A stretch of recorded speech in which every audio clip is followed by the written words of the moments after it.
Bangladesh cricket ইতিহাসে যুক্ত হলো আরেকটি নতুন অধ্যায়। দুইবারের বিশ্বকাপ জয়ী ওয়েস্ট ইন্ডিজকে তাদের ঘরের মাটিতেই প্রথমবারের মতো হোয়াইট ওয়াশ করল বাংলাদেশ।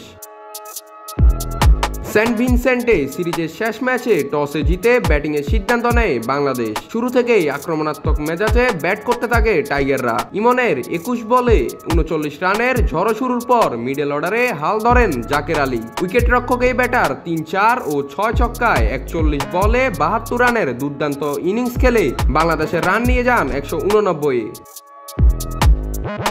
190 রানের বিশাল লক্ষ্য তাড়া করতে নেমে শুরুতে চাপে পড়ে স্বাগতিক ওয়েস্ট ইন্ডিজ। প্রথম ওভারে ব্রেক থ্রু এনে দেন তাসকিন আহমেদ। এরপর মেহেদী রিশাদের ঘূর্ণিতে উইকেট হারাতে থাকে ক্যারিবিয়ানরা। এক প্রান্ত আগলে রাখা জনসন চার্লস রান আউট হয়ে সাজগড়ে ফিরলে উইন্ডিজদের দৌড় থামে মাত্র 109 রানে। বাংলাদেশের হয়ে সেরা বোলিং করেন রিশাদ হোসেন। 21 রান দিয়ে তিনি শিকার করেন 3টি উইকেট। পাশাপাশি তাসকিন ও মেহেদী তুলে নেন 2টি করে উইকেট। শেষ ম্যাচে 80 রানের বড় জয়ে ক্যারিবিয়ানদের হোয়াইট ওয়াশ করল বাংলাদেশ। 2012 সালের পর এটিই বাংলাদেশ দলের সবচেয়ে স্মরণীয় ধবল দোলাই। হোয়াইট ওয়াশ নিশ্চিতের পর এটি দেশের ক্রিকেটের মর্যাদার আরেকটি মাইলফলকও।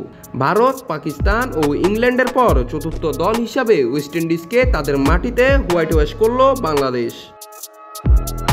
নাতরাহুল, নিউজ না স্পোর্টস।